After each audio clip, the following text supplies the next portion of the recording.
Hello, and thank you for joining us tonight for our free webinar, Often Overlooked but Highly Responsive Injuries, Shoulder Edition, featuring Bong. My name is Jeff Bloom, Education Marketing Manager here at L.OM. For over 40 years, L.OM has been striving to promote the growth of the acupuncture industry by providing quality products, great prices, and the best customer service, as well as supporting the many schools and continuing education efforts available. With our free webinar series, we intend to provide educational opportunities taught by some of our industry's most renowned practitioners and educators. I would like to take a moment to acclimate you to the webinar room. We recommend viewing the webinar in Chrome, Firefox, or Safari, as you may experience slowness in other browsers. To the right of the video screen, you'll see 3 tabs: Chat, Questions, and Polls. To chat with other attendees or to communicate any technical difficulties, please use the Chat tab. For questions for the guest speaker, please make sure to use the Questions tab to assure that we see them at the end of the lecture. Please note that each webinar is recorded, and immediately following the conclusion, you will receive an email with a link to view the video on demand, as well as the complimentary materials. You may always visit our blog in the free webinar tag to find all of our previously recorded events. From sports acupuncture to Chinese herbs to practice management, you'll find something interesting for every practitioner at the L.OM blog. I would also like to mention a few new great features at L.OM. We've just launched our new LASA Direct dispensary program to allow practitioners to recommend products to patients and receive commission on those purchases. We will share a link in the chat to our blog where you can learn more on how to access this program through your L.OM account. We also now have the ability to receive text alerts about inventory updates and other important information. All you need to do is text the word SUPPLY, SUPPLY, to 855-358-3253. Carl's going to put that into the chat for you right now. Now for our featured speaker. We are proud to introduce Chad Bong. Chad has loved sports his whole life. This love has been instrumental in him going to college, completing a master's degree in exercise science, learning massage therapy, going to acupuncture school, and finally specializing in orthopedic and sports acupuncture. This specialization began while in acupuncture school at Southwest Acupuncture College by starting an intense apprenticeship with Whitfield Reeves, which has entailed completing his apprenticeship program, helping him write his book, The Acupuncture Handbook of Sports Injuries and Pain, and assisting him while teaching in nearly every class he's taught for the next 7 years. Please join me in welcoming Chad Bong. Hello, everybody. I'm going to take these off because everybody still hear me? Am I good? A little nervous to start these things off, teaching to people all over on the internet. So I guess I'll just start with a little story about how I got interested in the Coracobrachialis, kind of the first case that really grabbed my attention with it. And it was a swimmer, backstroke swimmer, highly competitive, scholarship athlete for college. And in her senior year in high school, she started having severe shoulder pain, anterior shoulder pain, and she ended up having shoulder surgery called anterior rotator cuff interval surgery. And it's basically a surgery for rotator cuff injury, kind of where a triangle is formed between the supraspinatus and the subscapularis. And after the surgery, after the recovery from the surgery, she felt great. She had 6 months pain-free, no problem at all. Went back to swimming and racing. And then basically 6 months after that injury, it all just came back, all of her anterior shoulder pain. And she ended up going back to the same surgeon. Surgeon went in there and cleaned up the scar tissue from the first surgery. Well, you could say it was from the first surgery. He probably said it was from, all the damage she did swimming. And she never recovered after that surgery. So she basically had pain. I didn't meet her until the end of her junior year in college. So she tried to swim all the way through college with pretty severe anterior shoulder pain. Didn't really bother her that much unless she was swimming. she would start swimming after, getting warmed up and getting into a workout. Her shoulder would cause severe pain and she stopped swimming. Her mother, who's an acupuncturist, sent her to me. She wasn't having any luck with it, and I started treating her. Her intake was a little difficult, and there was nothing really clear other than she had a few rotator cuff things, definitely had some referral from the infraspinatus to the front of the shoulder. So I was like, well, there's our thing. We got this anterior shoulder pain, press on the infraspinatus, it creates anterior shoulder pain. So I was like, awesome, we got something to work on. So kind of did the whole infraspinatus treatment, working on the other rotator cuff muscles and the infraspinatus. Came back after the first treatment, was like, nothing happened. So I was like, well, it doesn't always change one treatment, so let's try it again. So we basically redid that same treatment. Maybe I worked on her neck a little bit more. Maybe I did a little more body work in the anterior shoulder area. Came back after the second treatment, no change. I varied a little bit, did some more biceps tendon kind of things, and she back after the third treatment, still no change. And I was like, so we're starting our fourth treatment, and I was basically like, absolutely nothing has happened. So I'm getting a little bit frustrated and kind of expected, some things to have changed at that point. So I was like, all right, let's reevaluate all of this. Let's start over. And I'd done a little bit of research about other possibilities in between of visits, and kind of came to the conclusion that it was probably her coracobrachialis was involved in this injury. I didn't know a lot about the coracobrachialis at that point. So I know like the back rub test and all these things that I'm going to talk about today, but I put some needles in there.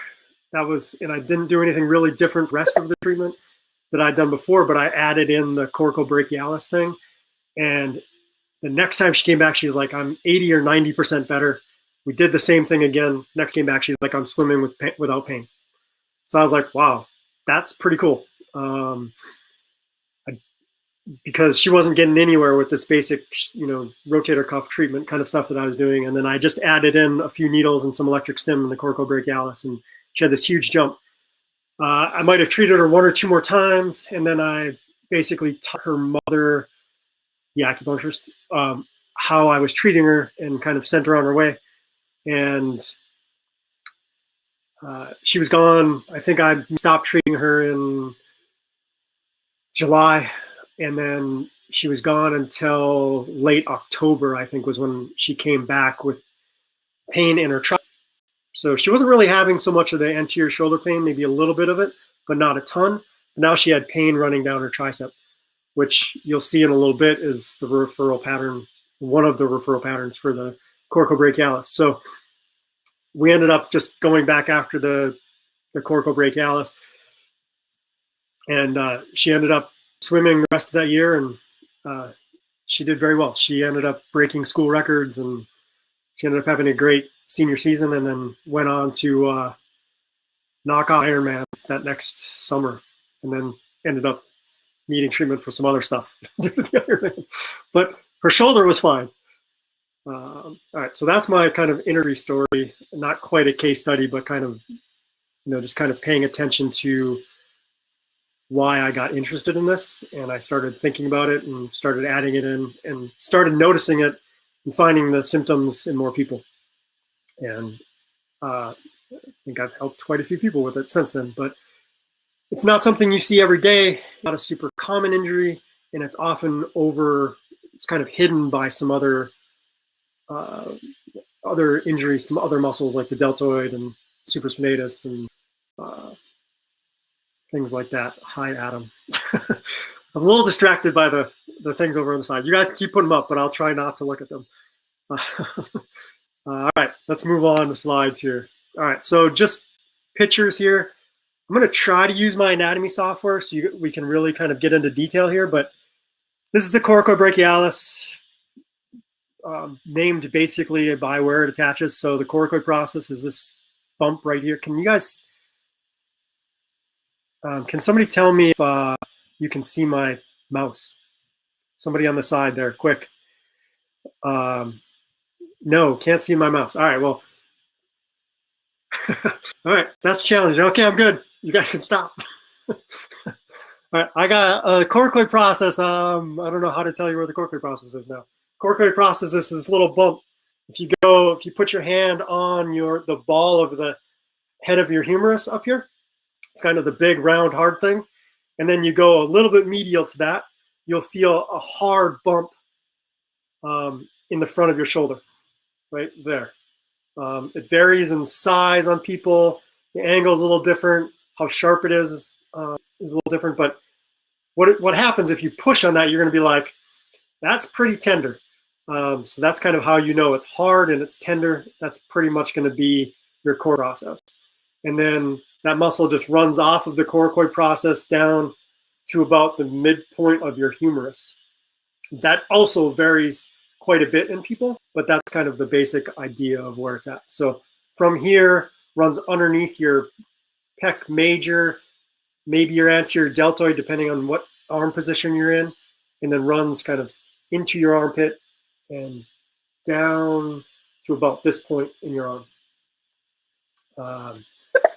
It's challenging to separate. I got videos, but since we're looking at anatomy here, it's challenging to separate from the medial or the short head of your biceps because they're kind of right to each other. And when you flex, they both kind of flex. So what you kind of have to do, and I'll show you this on the video, but you have pericardium 2 here. So then you have, this is your bicep and your coracobrachialis, and then just behind that, you'll be able to feel your pulse. So if you stick your fingers right there, you should be able to feel your pulse. That is what you do not want to hit when you break out the needles. All right, so we got short head of the biceps and coracobrachialis. If you flex a little bit, you'll feel them pop up. You'll be able to feel a separation. Well, it takes some work to figure it out, but once you find it, you should be able to feel a separation between above my fingers right now is my short head of my biceps, and below my fingers is the coracobrachialis. So this right here is a coracobrachialis. If I flex, can you guys see the difference, the space in there? Sorry, I just really wanted to show my biceps off on the internet. All right, so that's kind of the basic anatomy here is what we're looking at, going from the coracoid process down to the down to midpoint of the humerus. All right. This is just what it looks like. It's the green piece there. You can see this is with all of the muscular anatomy laid over the top of it. You can see the green dot in there. I'm pointing out my screen like you can see what I'm doing. All right. I like to teach two physical people, which, you know, this whole coronavirus thing is going to mess that up for a while, I think. All right. So I'm going to try to pull up my anatomy software.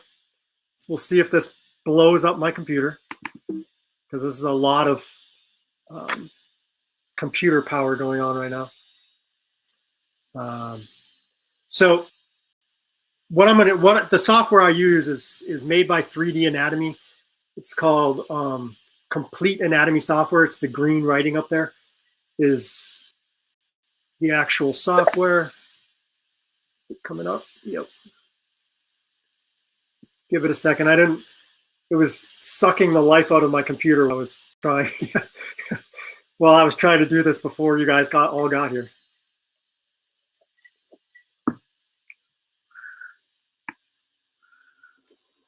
All right, so let's try to share this. Enable screen sharing, application window, share. All right. All right, let's pull up a model here.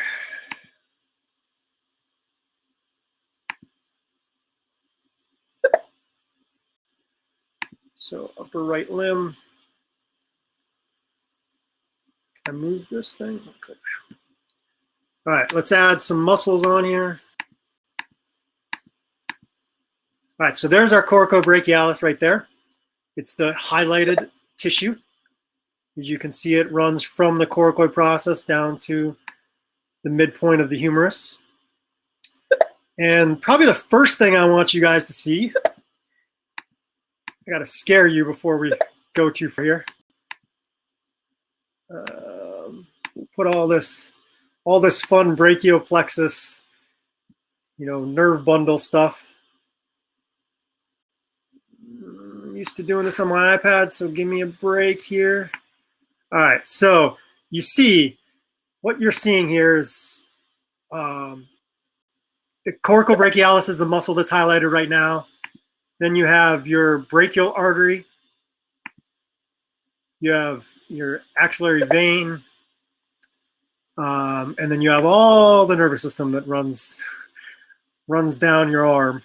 And then so as it comes out at C6, C7, the musculocutaneous nerve runs to the coracobrachialis, the brachialis, and the biceps brachii.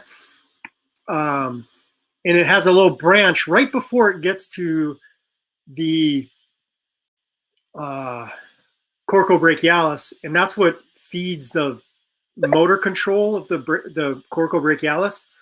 And then usually, I should say, and then it runs through the coracobrachialis and runs down to the brachialis and the biceps. And let me try to highlight that. It's this nerve that's running right to center here. You can see that. I probably click on it, maybe. There you go. There's the musculocutaneous nerve. And that runs down. See if I can make this smaller. That runs down the arm, goes down. Basically, it branches, it turns into the antebrachial, or the lateral antebrachial cutaneous nerve. And it ends up running all the way down on one part down to basically lung 9, and then kind of on the large intestine channel on the other aspect of the form.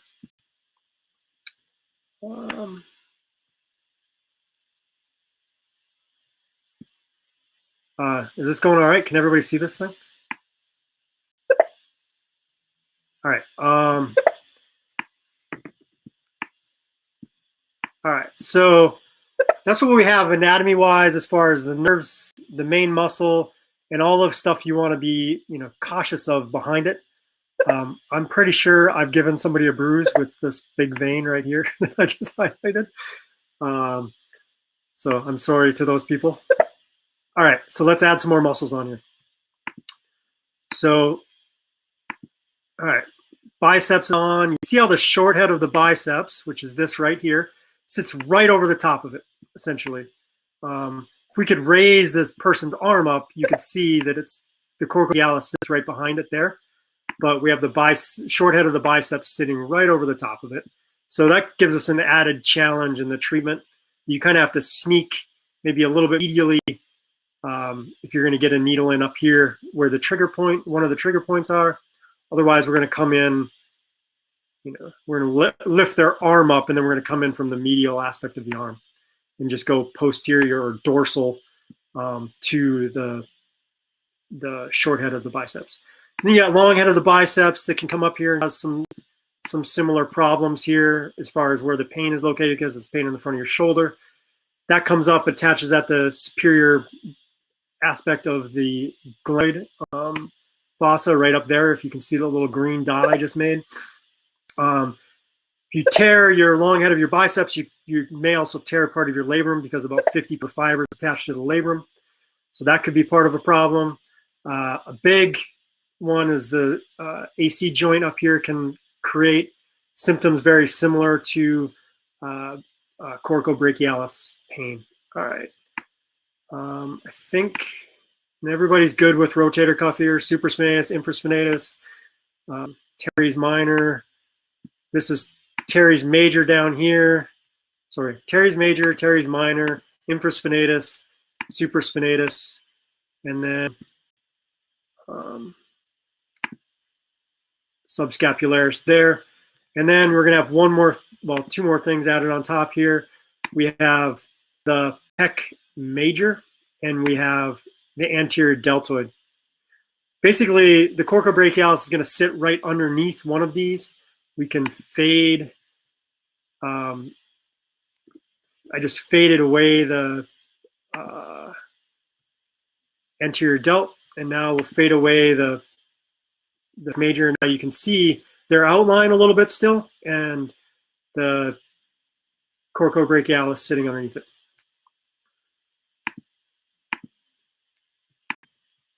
Whoa, undo. All right.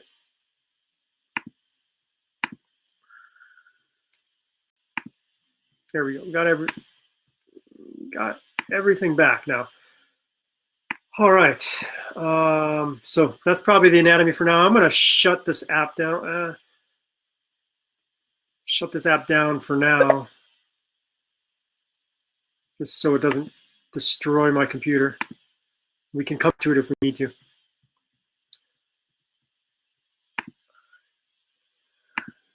My screen back up.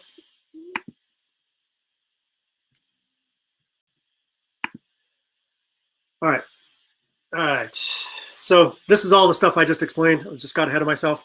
So we got the origin is at the apex of the coracoid process. The insertion is the medial surface of the humerus, just proximal to the shaft, to the midpoint of the shaft of the bone. Innervation C5 to C7. And then that's, what's up, Joe? Hey, Chad, sorry to interrupt. Do you see the little bell at the top of the page? Yep. Can you click on that for me, please? Sure. Oh, you're getting all the notifications from every single person. Yeah, I was gonna interrupt you earlier, but you were really in a groove. All right, I'm leaving now. Here, I'm gonna go back a couple seconds to answer the question that this person just asked. There's the answer, Andrea. 3dmedical.com or 3d4medical.com, and it's complete anatomy software. All right. Back on to teaching. All right. All right, palpation, we basically just did this, but, and I'll show you a video too. So abductor arm, you can find it through another that I don't really have written on here. So let's talk about that a little bit. Find the coracoid process again. Find the coracoid process again.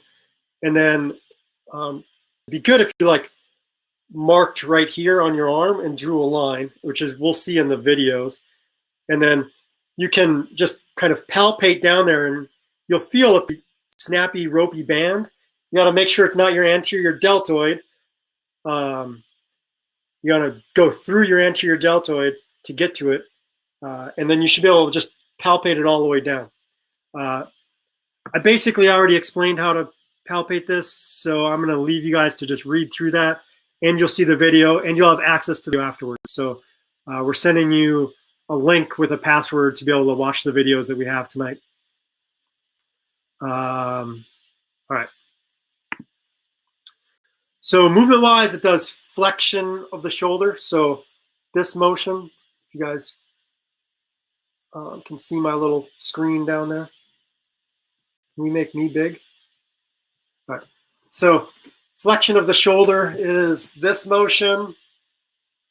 Teaching that in class seems to be one of the hardest things to get across to people. That this is shoulder flexion. This is shoulder extension. So coracobrachialis is not a prime mover in shoulder flexion. It's not the main muscle that's doing that, but it does assist in it. And then it also does adduction. So brings the arm back in closer to the body. All right, so let's go back to my slides. How do I do that? Hover this thing, no. There we go. All right, so flexion and adduction are its main motions. It has a few other auxiliary motions. So I'm gonna challenge all of the people who have been my students in the past to tell me what all the rotator cuff muscles do. First one to type that in wins. But the coracobrachialis actually does that same motion, which is it pulls the head of the humerus into the glenoid fossa when it contracts. So it may actually be doing some of that same kind of job of holding the head of the humerus into the glenoid fossa as it moves through the motion, and it can be helpful for actually assist in extreme abduction when you get way up to the top, and it just another stabilizer in the whole shoulder motion kind of thing. So it's not necessarily a main mover in anything, but it does assist in all of those kind of things. All right, trigger point referral pattern. Well, let's just skip to the next slide. I'm pretty sure that's it. All right, trigger point referral pattern. You have, the trigger point, the main trigger point there. There's really two of them. It's not, Terrell talks through them all the time in the book, but it kind of only shows one on here, and that's the one that's just kind of distal to the coracoid process. There's one about halfway, really. So we'll kind of talk about needling pretty close to the coracoid process, and then we'll talk about needling down here, which is probably where we'll needle is probably a little bit below where the actual trigger point is, but it's an easier spot to get into. And the person who I was needling, I had limited opportunities to pick from people considering we're in lockdown.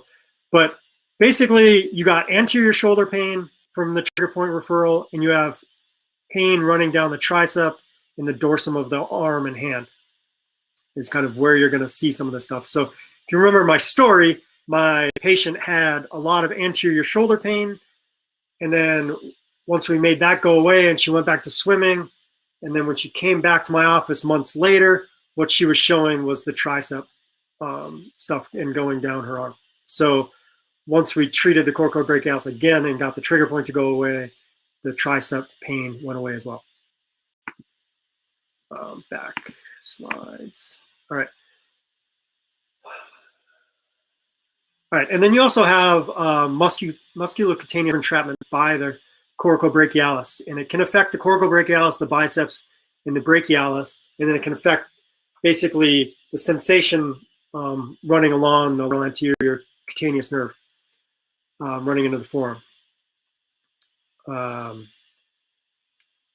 right, so if they have an entrapment from that, you could get entrapment from just muscle atrophy or muscle hypertrophy, so growth in muscles. If you were training a whole bunch and the bigger and bigger, it can impinge on that nerve, and it can cause weakness in the biceps and the brachialis, and probably the coracobrachialis too, but it might not affect the coracobrachialis because it has the motor branch that breaks off before it actually goes through the coracobrachialis. So it may or may not, depending on where that branch is on each individual person, it may not affect the coracobrachialis.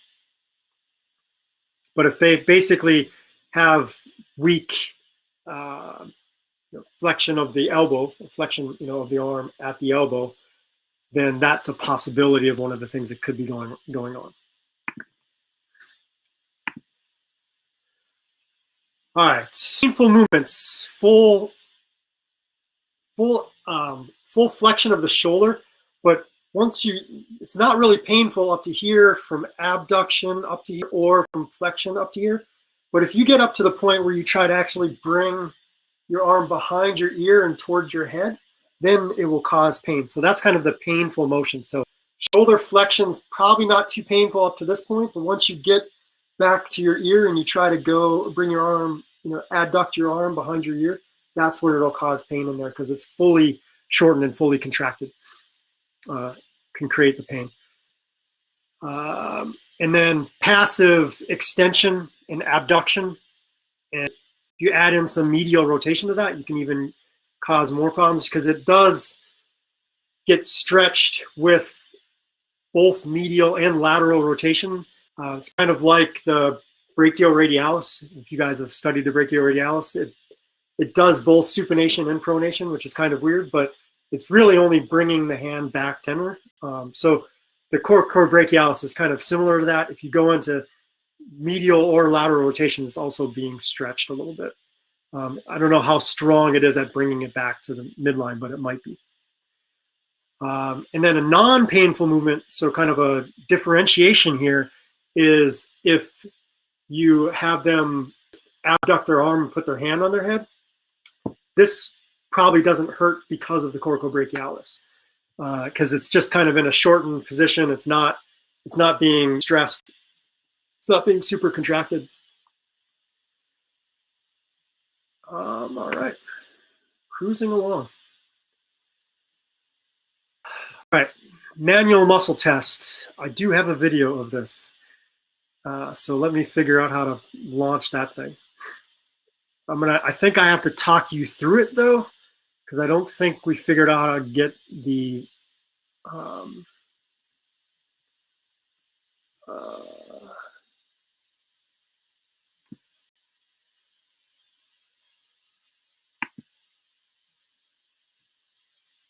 gonna move things around here a little bit, everybody. Manual muscle test.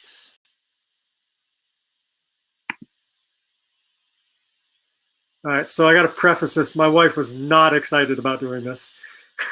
she was really not excited about the needling part to a perfectly healthy part of her body. So should all be very nice to her.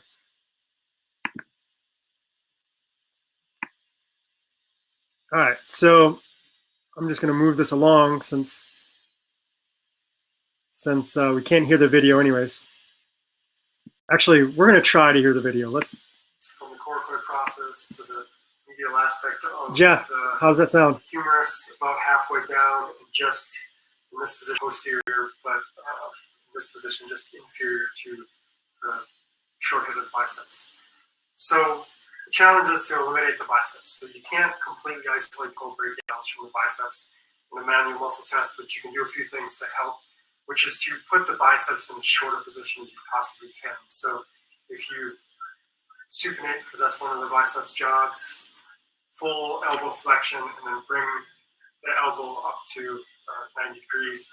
Shoulder flexion, and then you are going to push. You want them to resist you while you push towards extension and towards abduction. So just slightly towards abduction, mostly towards extension. Just have them try to stop you. Ready, set, go. And if there's pain with that or weakness with that, coracobrachialis could be part of that. But it's, again, hard to rule out completely. So you're pushing towards, let it go. You're pushing towards extension and towards abduction when you do that test. So again, hold, push down and out, essentially. All right, so basically, I hope you guys heard that well enough, but basically, you're trying to shorten the biceps as much as possible. The biceps is a two-joint muscle, so if you shorten that muscle as much as possible by putting the hand in supination, putting the elbow in full flexion, and then flexing the shoulder, you can decrease the amount that the biceps can be involved in that. How do I get back to my slides, Jeff? Hover, there we go. You can decrease the amount that the bicep is able to be involved in that, and then you're just pushing towards extension and towards abduction, and you're basically just looking for pain or weakness on that. It's a very difficult muscle to completely isolate because it sits right underneath another muscle that does basically the same job. So not super easy, but if you do it and it's painful and you can or you have weakness, then it points you in that direction. To me, orthopedic assessment and manual muscle tests and things like that, and even your interview and all that is just collecting clues. So one clue may not fit. That may lead you down another path, may lead you to think about some other stuff. But if a whole bunch of clues add up to one thing, then you're like, well, let's go with that. Let's try to figure out how to solve that problem. So, all right. And then, so that's the manual muscle test. You're just looking for strength and looking for if they're having pain or not. And then we have painful back rub. Well, it's actually just called the back rub test, I think, not the painful back rub test, but I wrote that in there. And I have that on video as well.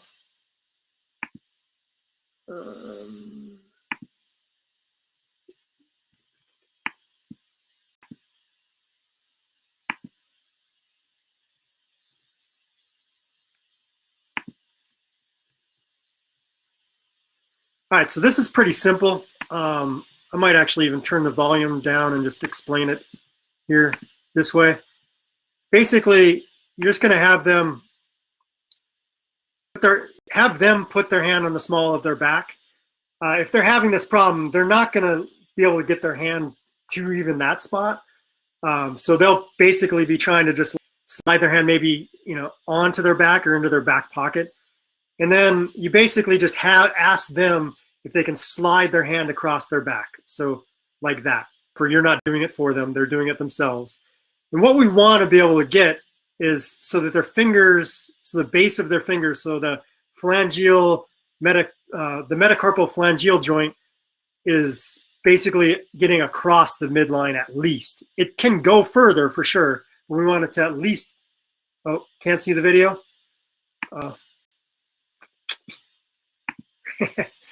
Guys, Jeff, you gotta break in before that, man. All right, let's try that again. Here we go. Video. Can we see it now? We good? All right. All right, go. All right, have them set their hand on their back and then have them slide their hand across their back. Probably didn't need a video for this one.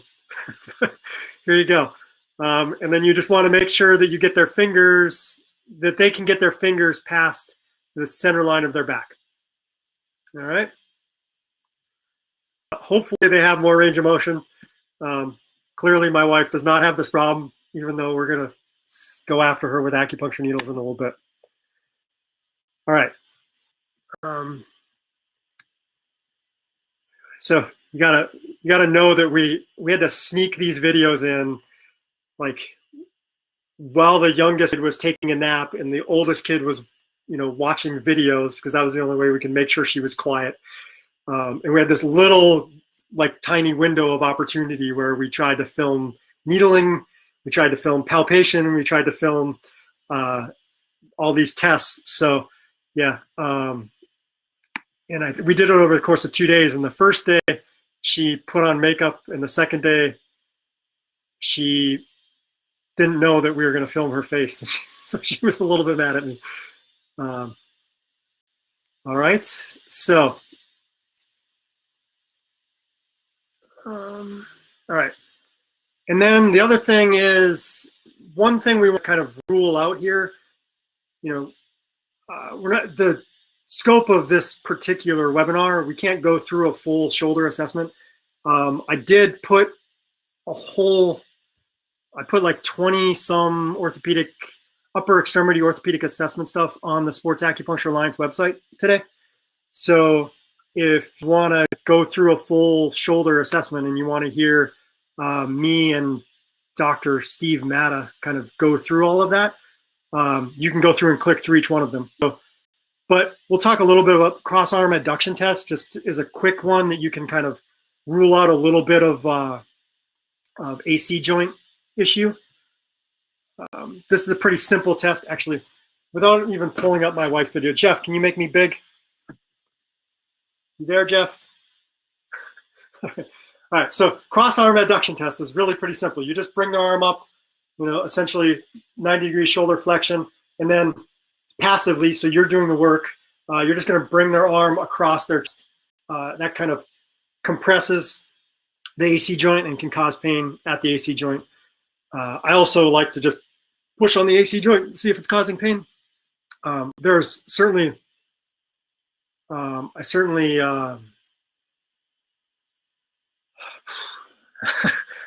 lost my train of thought. I looked over at those words over there on the side. All right. Just pressing on the AC joint, you can learn a lot about how much pain they have there too. So there's a whole bunch of other shoulder things you can kind of go through: biceps, infraspinatus, long head of the biceps, labrum issues that you can go through all of these to try to figure out, a lot of cause anterior shoulder pain. But the AC joint is one of the ones that's more difficult to differentiate from the coracoid process. All right, Jeff, how do we make this go back? All right, there we go. All right, so there are more tests for sure, but we're just not going to get through every single one of them. tonight, we will certainly run past my bedtime. That's what videos are for. All right, differentiation, biceps tendinopathy, usually the long head of the biceps, acromioclavicular joint stuff. We talked about entrapment of the musculocutaneous nerve, other rotator cuff pathology, labrum tear, radiculopathy from the neck, certainly infraspinatus referring, if you got the tricep referral pattern and the anterior shoulder kind of thing, that certainly could be infraspinatus. Supraspinatus can refer to some of the anterior shoulder pain stuff. So there's lots of things to kind of check out. You could get this kind of, as far as dermatomes, where you feel things, this area is kind of C5 to T1, or C5 and T1, I mean. And then you could also be getting, just neck radiculopathy stuff. So, certainly could be coming from cervical stuff, which probably be somewhere between C5 and C7 if they're having weakness and or finished reflexes, things like that. So, again, this is not a full shoulder assessment kind of thing. So, sorry, I don't have time to go through all those. All right. Getting into the actual treatment part of this. So we're kind of, I hope a lot of you watched Whit's webinar on Monday. If you did, kind of the way I think through the treatment thing will look pretty familiar.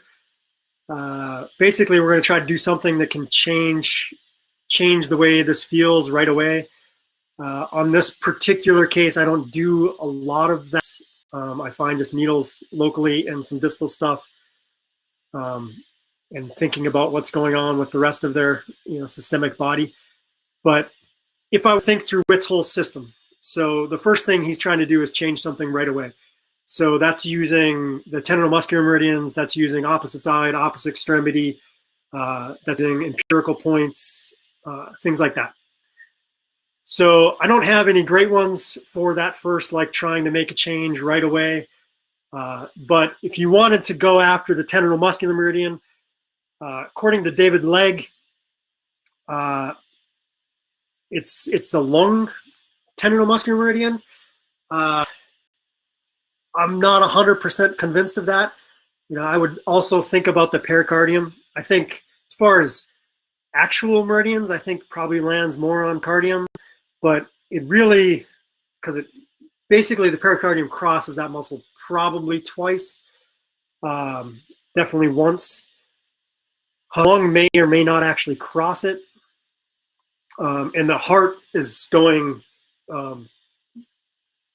behind it. So the heart probably doesn't actually touch that muscle. It's just running right next to it along the brachial plexus stuff. So, but if you want to go with, the people who've really studied tendinomuscular meridians, at least the person who wrote the book on them, I would go with the lung. So for me, that's bleeding lung 11. I know there's lots of ways to go after the tendinomuscular meridians. I learned my way from Whit. Field Reeves, those of you who don't know, Whitfield Reeves, my mentor, you probably saw him on Monday anyway. So, so bleed lung 11 is just a quick prick at the Jing-Well points. 10 drops of blood is the tradition. And then maybe you'll get some more range of motion. Maybe that back rub test will be less positive. They'll be able to get their arm across further. But I'm probably not actually doing that, but it's an option if you want to try it. Opposite side, you're basically, if you're going to go, you're either going to go to an Osher point, so try to find the exact same pain point on the opposite side, or the closest actual point that I know of is Jian Chen or Jian Nei Ling. Same point, I think. Somebody may have a different opinion about that, but as far as I know, Jian Chen and Jian Nei Ling are the same point. Basically, that's halfway from the anterior axillary fold to large intestine 15. Halfway puts you about here, which is awfully close to what we're talking about today. Opposite extremity, hip for shoulder, anterior hip, medial aspect of the extremity.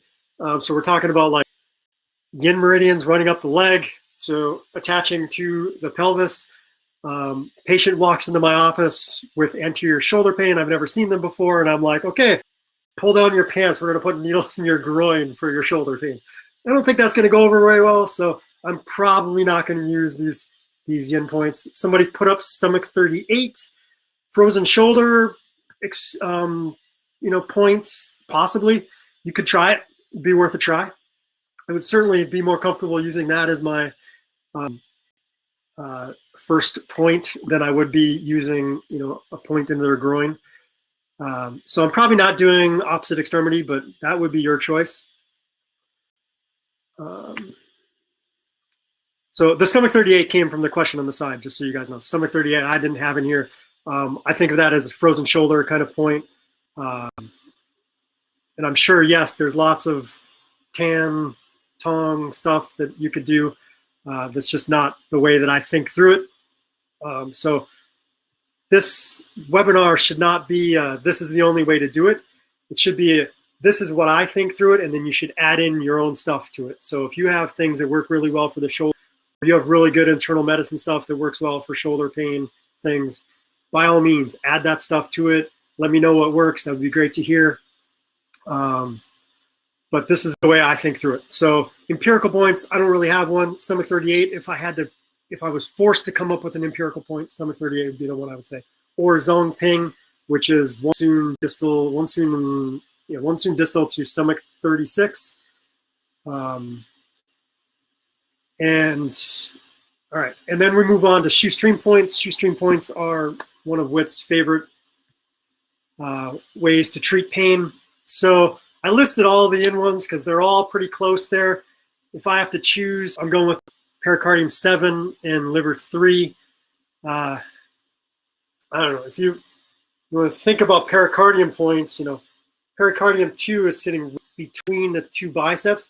If you angled that needle slightly medial, you're hitting the coracobrachialis. So that's probably one of my arguments for it, but and then it crosses up onto the chest. So I'm going to go with pericardium on this. But if you want to think about it from a neurology standpoint, if you're into the neurological acupuncture stuff, then I'm probably going with lung 9 is my main point distally, because if we pull that anatomy software back up, you'll see that lung 9 sits kind of right as we get towards the end of that antebrachial cutaneous nerve. It also breaks off and goes onto the, essentially the large intestine channel. You could really dig deep into the weeds and find all kinds of collaterals and low things that kind of move across from there's a branch that goes from the this is where I get in trouble trying to put together these things, is I start putting them together way in advance, and then I'm like, oh, there's a branch from the musculocutaneous nerve to the median nerve up here. Oh, that's so cool. So that's got to be a pericardium thing, right? That runs right down to the pericardium channel. So I'm off on all kinds of tangents trying to put these things together, and it takes me months to put this thing together, and then it gets down to crunch time and I finish it. I see there's quite a discussion about the sinew channels and the pericardium and the lung and things like that going on over here, and I think you could make a pretty good argument for a lot of things. Month. Well, I don't know. I started this pretty early. I started playing with it, but I got off on all these research articles about where all these different branches, communicating branches from the musculocutaneous nerve go to the median nerve, or down further where they branch off and they go to the radial nerve and things like that. So there's lots of neurologic connections. I'm not a neurologically thinking acupuncturist all the time, but it got interesting as I was getting deeper and deeper into the weeds. All right. Back to, I would probably do pericardium 7 and then liver 3 on the opposite side. So pericardium 7 on the affected side, and then livery on the opposite side. So it's kind of going across the body, right? Lung 9 would also be very interesting, especially if you're thinking in this whole neurologic-based kind of acupuncture kind of concepts. So then I would go lung 9, spleen 3, if that's what you're thinking. I'm probably not going heart and kidney 3. And when we get to local points, you know, heart 2 is definitely in the vicinity of this. It's probably too distal for most people, but if you read Deadman, it basically says many texts just say that it's contraindicated to even put a needle in. So I'm not putting a needle there, or you just burn mox on it. But I'm probably not thinking much in the kidney, the heart on this thing. So even though it's very close. All right, traditional point categories. Pericardium 6 might be something I would think about. If I went lung 9, I'd probably also add in pericardium 6. You know, if you dig deep, you can find contraction of the upper arm in the reasons you'd put in pericardium 6. Probably not the most important reason for pericardium 6. Pericardium 4 is the She-clef point. We already talked about lung 9 a little bit, being the L.OM source point and basically where the anti-brachial cutaneous nerve runs down to. All right, extraordinary meridians. I don't really have anything great, nothing that I'm doing for sure. If I think there's some neck involvement here, which is very likely that their neck is part of this problem, just the whole communication system coming down from their neck, then I'm going to put in small intestine 3 and UB62. Small intestine 3 on the affected side, UB62 on the opposite side.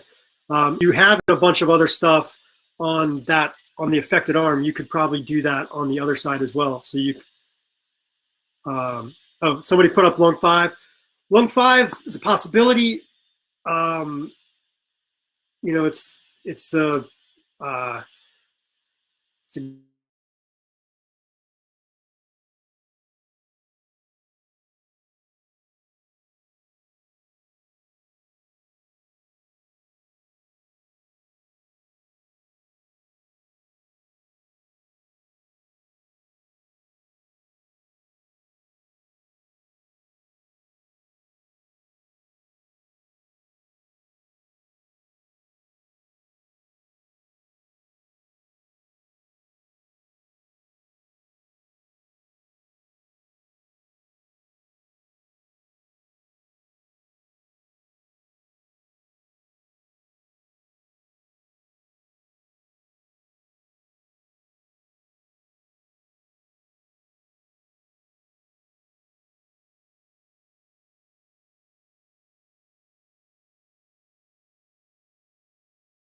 Hi guys, sorry for that. Looks like we had a small issue with Chad's technology. Let's see if we can get him back on. Just bear with us 1 second. Thank you very much. Of course, it was while he was on a roll. So just give us 1 second here.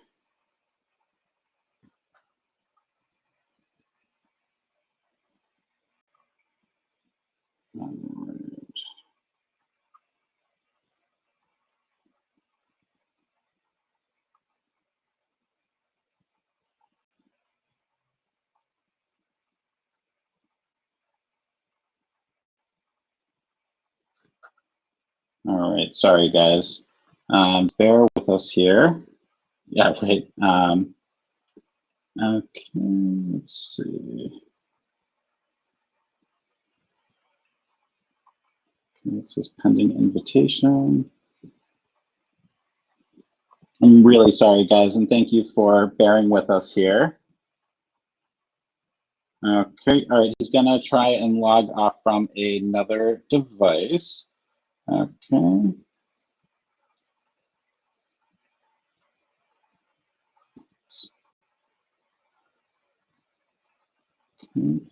All right, so Chad is actually gonna try to log in from another device.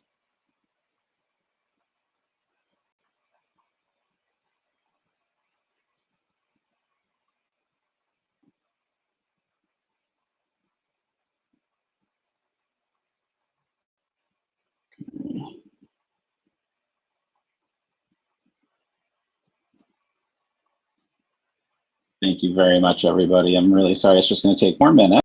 So just bear with us. And I do apologize. And just so you guys know, there is a recording. So for if you guys did have to leave right now and wanted to watch it later, you'll all get it within 5 minutes of the end with a link to watch the recording on demand. So just know that. So if you did have to leave, let's see.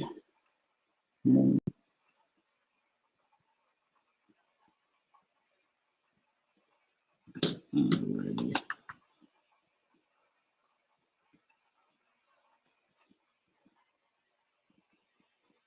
It should only be another second.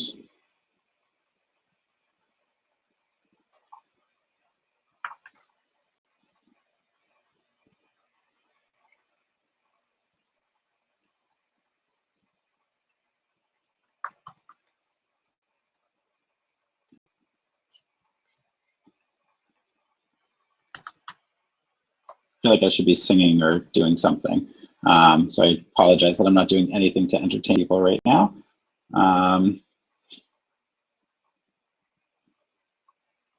Thank you for everyone for being very, very, very patient with the technology. That is really kind of you all.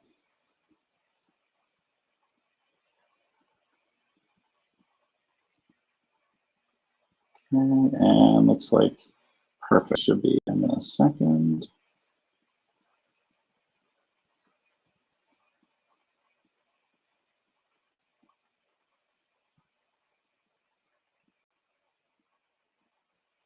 Oh, you guys are so nice. I know I should be tap dancing right now, but one, I'm not a good dancer, and two, it would not end up well. Let's see.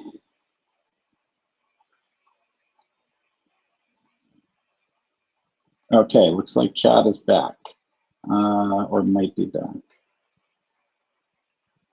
says invitation not available.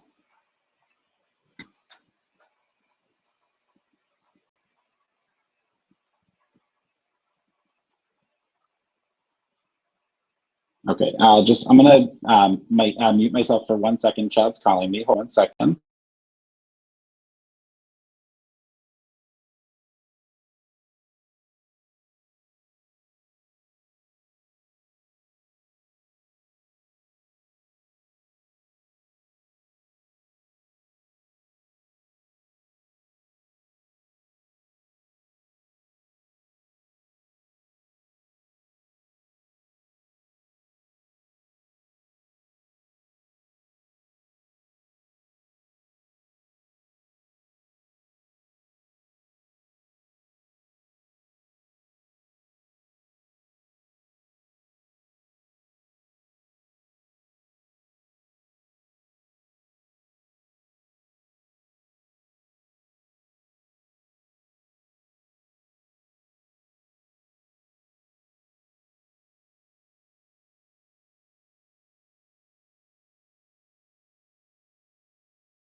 All right, thanks everybody. So Chad's computer actually crashed in the middle of the webinar, which is what happened. He is currently right now getting another computer up. So for anyone who's willing to wait, please hang in there. It'll just be another couple of minutes.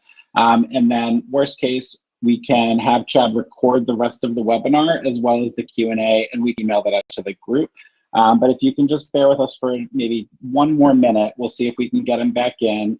And really, again, thank you everybody for being so patient and so understanding technology stuff. Poor Chad is not feeling very good right now about this. So I'm gonna mute my microphone and computer for just 1 minute, but just please bear with us for a minute and I'll come back on in a second if we do have to close down for the night. And thank you again. I'm seeing everyone in the chats and you're all very, very, very kind. So thank you. Just bear with me 1 minute and I'll be right back.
All right, everybody. Looks like Chad is getting ready. So let's see if we can get him back on stage right now.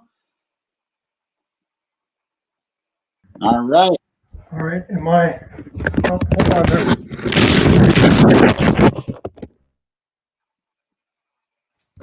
All right. We have you. We see you. Oh, well, everybody look around. I greatly appreciate it. A lot of people stayed, so thank you. I'm only mildly stressed. Definitely right. broke some COVID rules. All right. So brought a laptop borrowed from my neighbor. All right. Deep breath right. Let's get centered. And you were on a roll when you got frozen. Let's go. Yeah. I'll turn my volume up. All right, we good? We're good. I'm leaving. All right, bye. All right, where were we at? We were at microsystems. I don't have anything super intelligent to say here.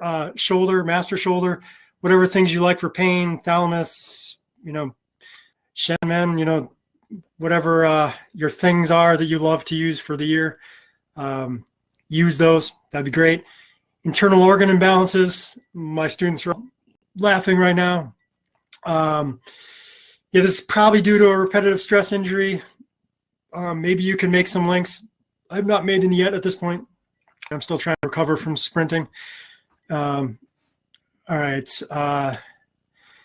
Really, this is where your awesome other acupuncture skills come in. Do your diagnosis, figure out what's going on with them internally and do a great treatment with it. Something I consider for a lot of muscle tendon injuries is I add in liver 3 and gallbladder 34. Just basically, liver blood, liver yin, all those things kind of get deficient, don't, nourish our muscles very well. And then gallbladder 34 is, influential point of the sinews. So that would be a place to go. All right. On to the stuff that you're really here for. And that local stuff. So, if I was going to go with actual acupuncture points and not just Osher points or trigger points into the muscle, pericardium 2 would probably be the place I would start. Just be careful how you needle that. You don't want to tag any of the brachial plexus kind of stuff running through there. So, but if you want to get that slow with pericardium 2, if you just went a little bit medial, you'd probably hit pericardium 2. Again, just be careful how deep you're needling that. And then we have Qian or Jian Nialing, probably gets it's probably our closest actual acupuncture point up here. And then I'm going to go with Osher points in the belly of the muscle. All right. Let me see if I can get Vimeo up here. And then we can show you the videos. Because we're no longer on my computer, I can't just pull up computer videos.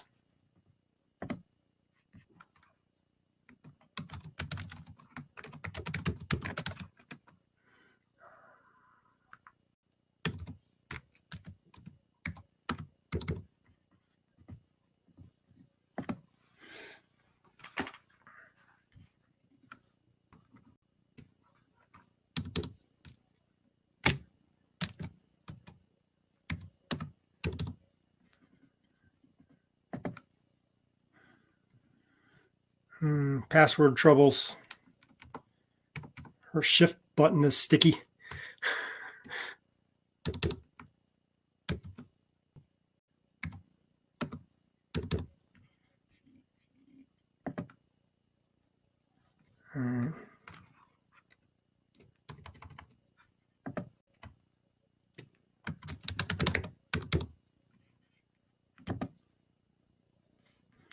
All right, so I can't seem to log into Vimeo. So you guys are just going to have to watch the videos on your own here. What video is it? Yeah, it's the one on needling. Okay. The one on needling? Okay, let's see if I can pull it out. And then Cora 2020. Okay. Oh, yeah, that's right. I just sent you all the links. I could have just pulled it that way. You did, and I apologize that I didn't think to do that. Let's go to screen share. Oop, give me 1 second. Chrome tab. And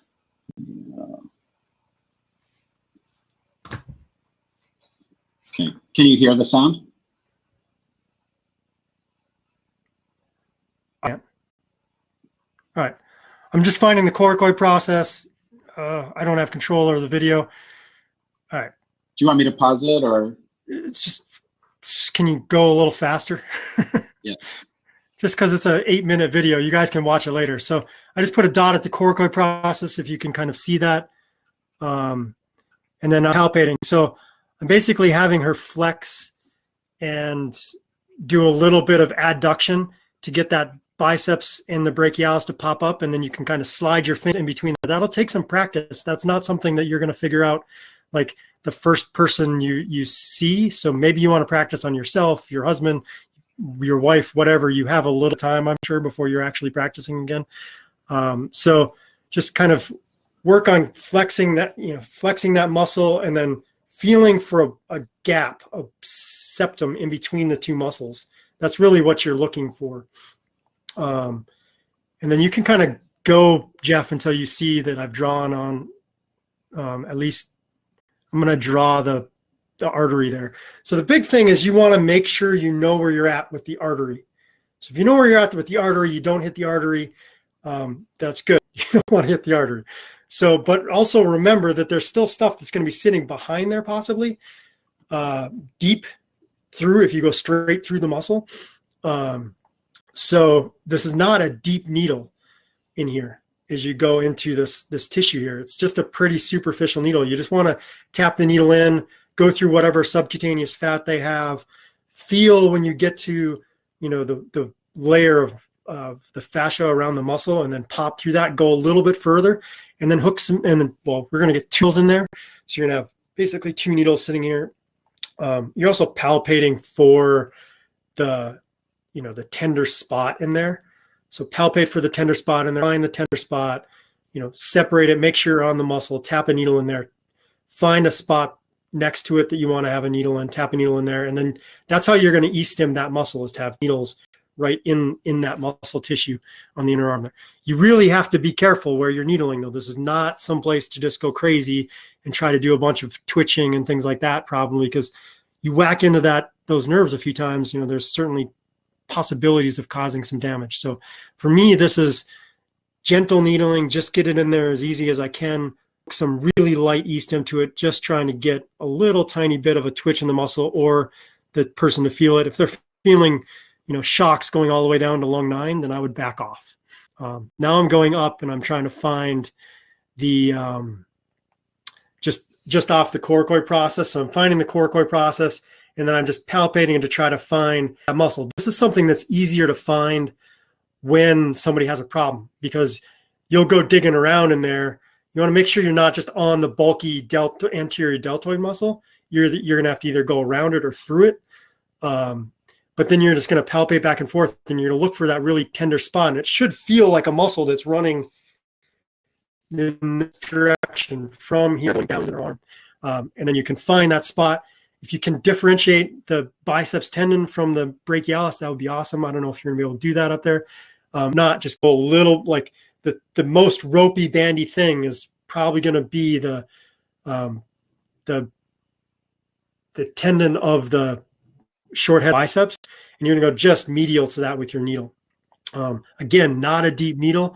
You're just going through either the anterior delt or the pec major, and you're just going until you feel that next layer of tissue, pop through that, and then stop. They shouldn't, no electric shocks going down their arm, and then do a little e-stim.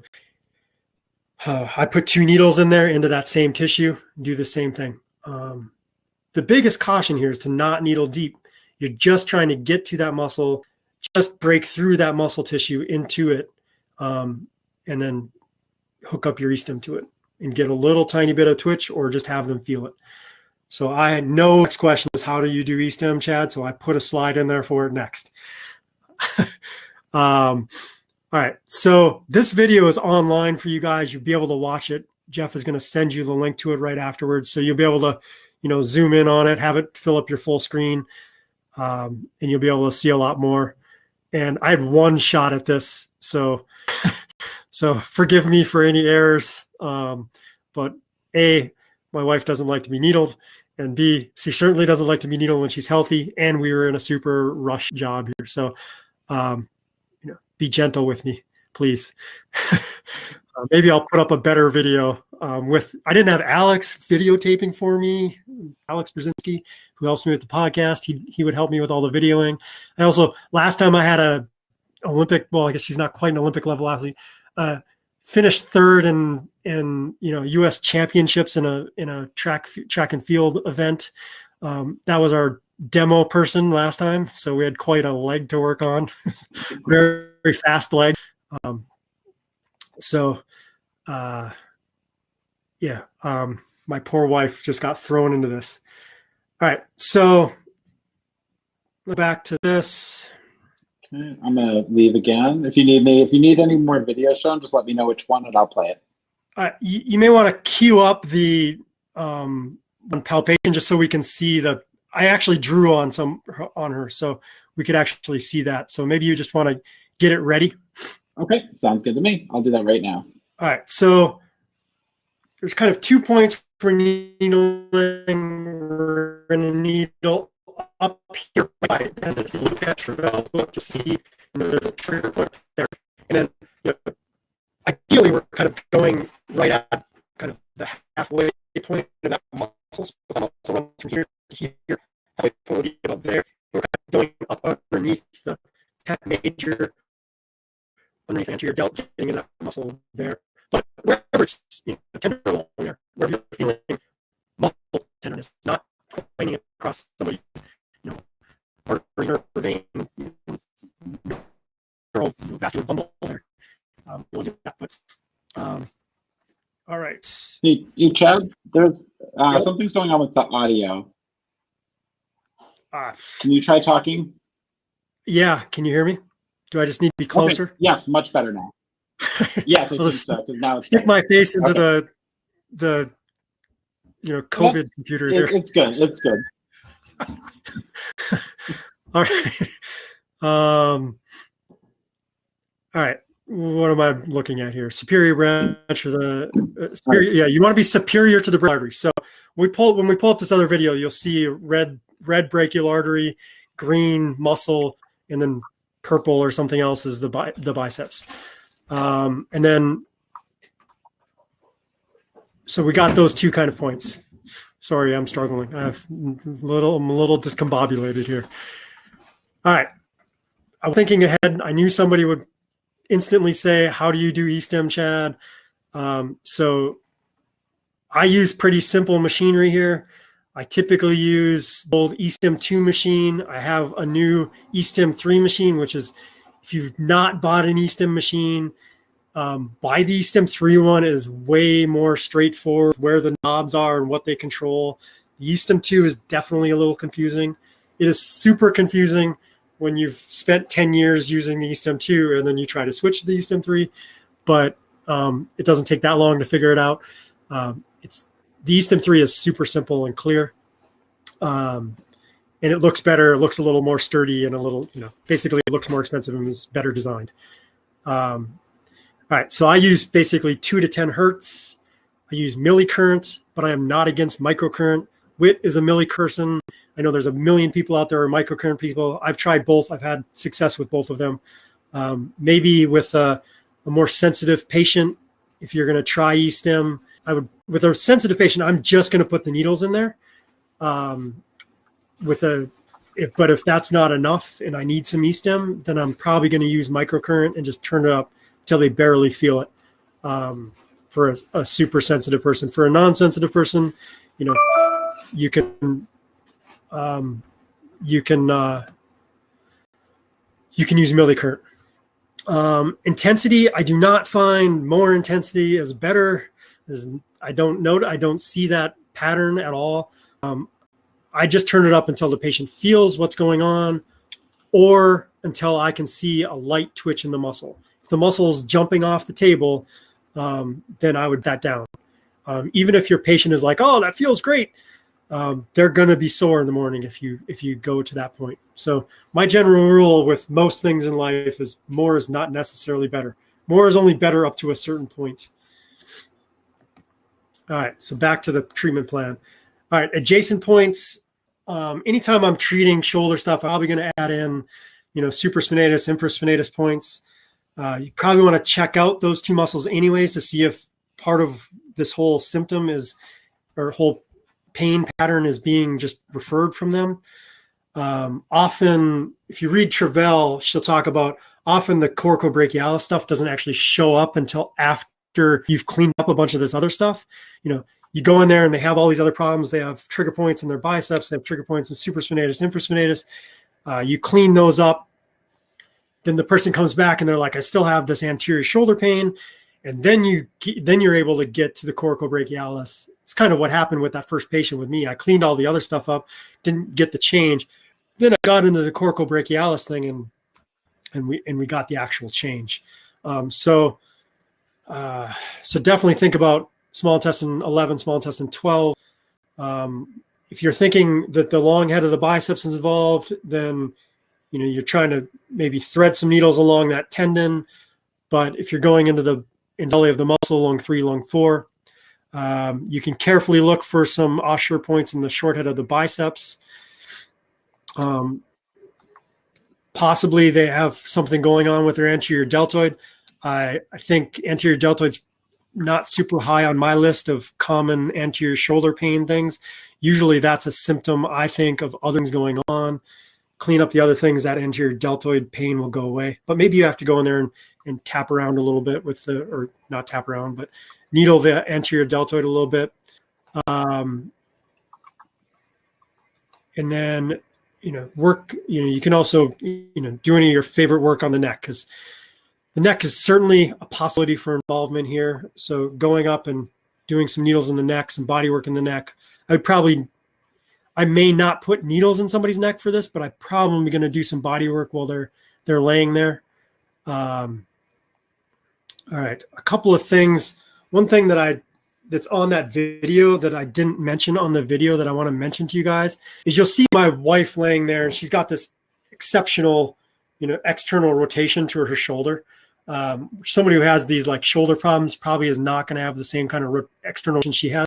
So you may have to put a pillow underneath their like forearm in order to prop their hand up a little bit so they can lay there comfortably.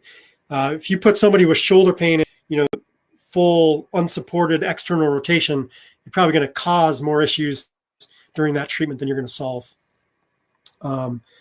If you end up just treating that upper trigger point, just off of the coracoid process there, then you can actually have them with their arm by their side. You don't need their arm out to the side like that if you're just needling that one point. And then somebody's probably going to ask, like, is this close to the lung? If you're lateral to the coracoid process and needling, down and out, you're safe from the lung unless you're way off of your mark. So know where make sure you understand your palpation skills in order to get to it. All right. There was one other thing that I definitely wanted to say, and I cannot think of it right now. All right, Jeff, can you roll that other video quick? Yes. So give me one second. Fast forward to where you can see all 3 colors on her arm. Okay.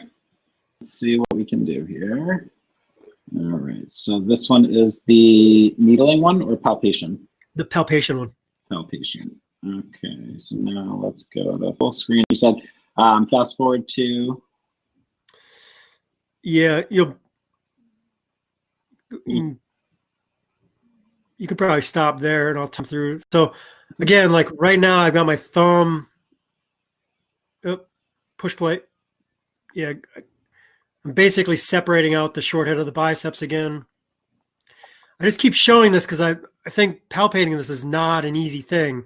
And you definitely want to know where that artery is so that you can know where that whole neurovascular bundle is, not hit it.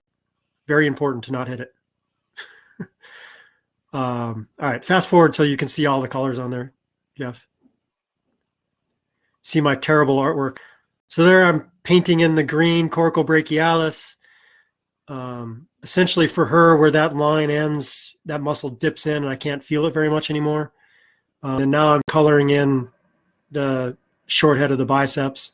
And they kind of come into a kind of a common tendon up there. So you'll feel that tendon popping back and forth, and then the coracobrachialis breaks off from it and goes deep. That's weird. I don't know what that was.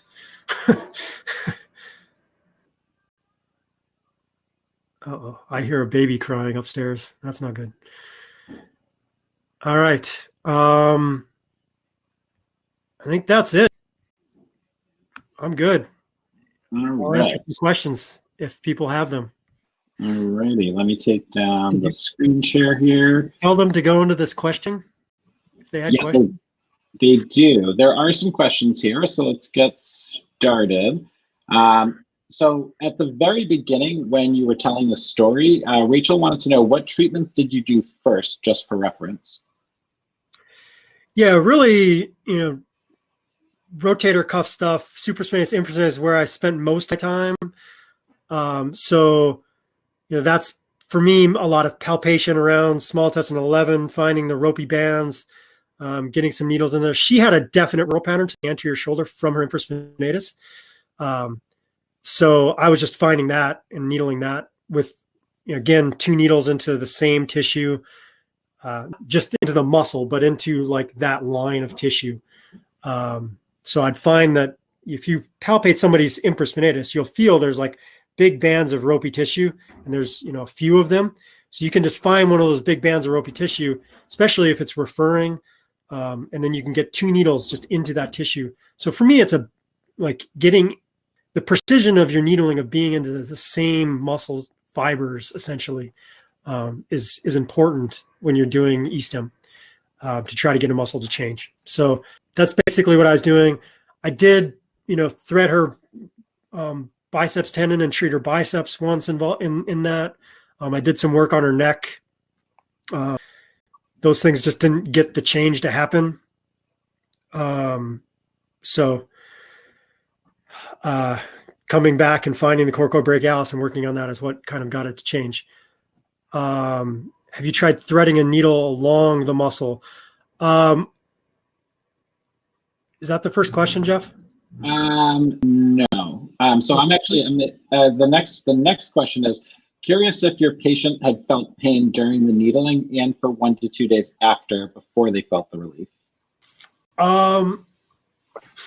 It's a little bit a long time ago. Hard to remember that. Typically, this person can be a little sore after this treatment. I tell them that they're going to be sore, so nobody's surprised.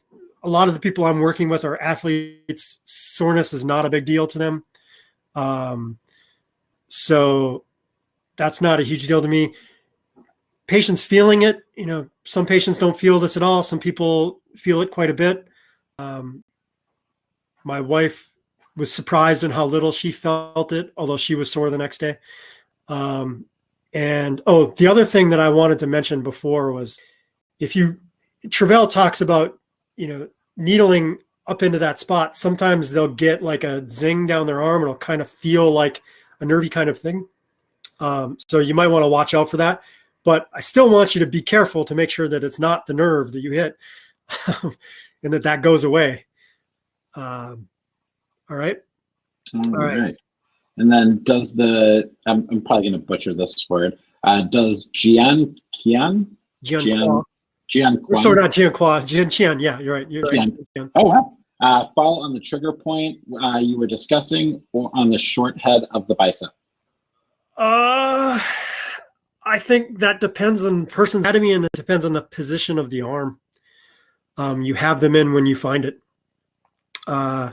It's close, and I think you need to find that spot, and then you can palpate from there to try to find, the tissue we're looking for. And, I would just watch the palpation video a couple times to kind of get an idea from that. And if that's not clear, contact me, and I'll try to make a more clear video once I have Alex back, and somebody I can really dig around in to find this stuff and get better camera angles. I wanted to show a picture of how I was filming this. I had my bike mechanic stand set up in my dining room with my iPad attached to it, because I didn't have because Alex has my tripod, the thing that hooks to the tripod to hook my iPad in. So it was being quite creative to get the video of this. So Jin Qian is close, but not perfect. And it depends on the person's anatomy and the position. And then the next question is, sorry. The software I see that's in the slides you'll get. So it's complete anatomy by 3D for Anatomy is the company. Perfect. Right. And then the next one is this muscle innervates with the neck C5 to C7, but how does it innervate on the backside? Often when this muscle is released, it seems to also retain along medial scapula as well.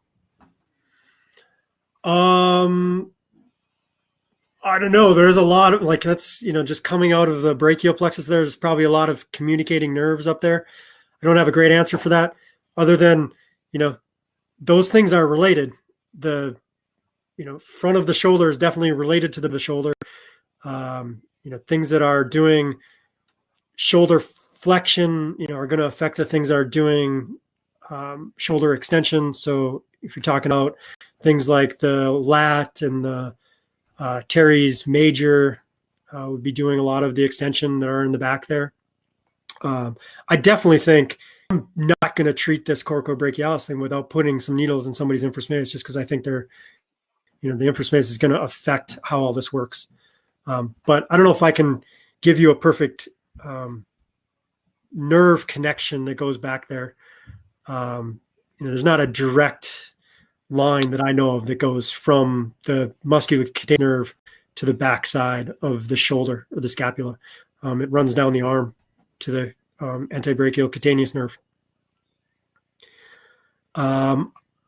Use gua sha or cupping for this. I have probably here, probably not here, just because I'm not going to suck up all that stuff in here.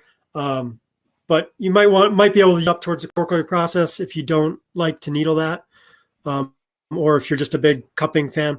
I don't do a ton of gua sha, so I don't have a great answer for the gua sha thing.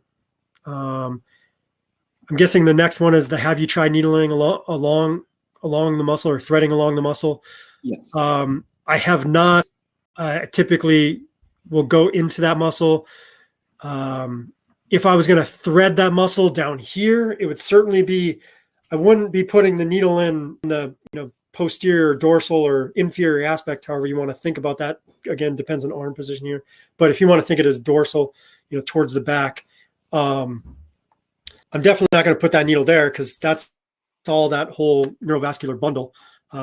So maybe I'd put, if you didn't want to go directly into the muscle, you could slide some muscles into that, a couple needles into that septum between the biceps and the coracobrachialis. But I have not tried that. I don't know what the results would be there. If you had a really sensitive patient and it was very clear that they had something going on up here, maybe you could thread on each side of that tissue up at the top and knee stem across that. Might work. Most case short head biceps are blocking coracobrachialis. Would you explain again how to isolate the coracobrachialis? It's not easy. Down here, you can separate them. You can, again, like, I don't know, you can get in here and you can have them flex, and then you can find that septum that separates those two muscles. So my biceps is above my fingers and the coracobrachialis is under my fingers, and you can follow that all up. Let's get that again. There it is right there. You can follow that all the way up to here, and then you can put a dot in their coracoid process, and then you can follow that up. And then, yeah, you're right. Up here, that short head of the biceps sits right on top of it. It's going to be pretty difficult. I go just slightly medial to the biceps, or I just go through the biceps and get to the coracobrachialis. Again, being careful on where you're going with these needles, because there's a lot of important stuff underneath there. I'm pretty careful with the body work specifically for the coracobrachialis, because you can anger those nerves so much. You don't want to, give somebody some nerve damage, which is certainly a possibility, digging around in there too much. All right. What was the second point next to coracoacromial joint for E-stim? Yeah, it's pretty close to Jianchen. It might actually be Jianchen, but I'm doing it all by palpation. I'm finding that muscle that's running, if you really want, you start down here and follow it all the way up, put a dot in the coracoid process, and then find the muscle that just is going in that exact direction right to where you're at. And then that's what you're going to try to needle. maybe watching the whole video on the palpate thing will clear some of that up. And again, if those videos are not up to par and we need to do a better video, I can do that after I can contact with Alex again and a patient of some sort who's willing to let me go to town on their shoulder. All right? All right. So I think that's actually it for questions. So really, we can't thank you enough for this. This was really incredible. Let's do this. Thank you for the 100 and whatever people who stuck around. I mean, really, thank you for running, next door to your neighbor's house to get a computer to make this work, to finish this. I mean, really, you're a professional. It was an amazing class. Everybody was really enjoying it. And everyone who had to leave is going to come back and watch it later because the recording is available. So I want to thank you. Everybody check your email 5 minutes after this. There are links. There's links to the videos with the password. There's also links to the slides. There's links to Chad's website. You can go to the Sports Acupuncture Alliance and check out all of those orthopedic assessment videos. So really, again, I just want to thank everyone. I want to thank Chad. It's always a pleasure to get to hang out with you. And I hope everyone has a great night. And we'll see you next time. All right, thanks. Thanks, everybody.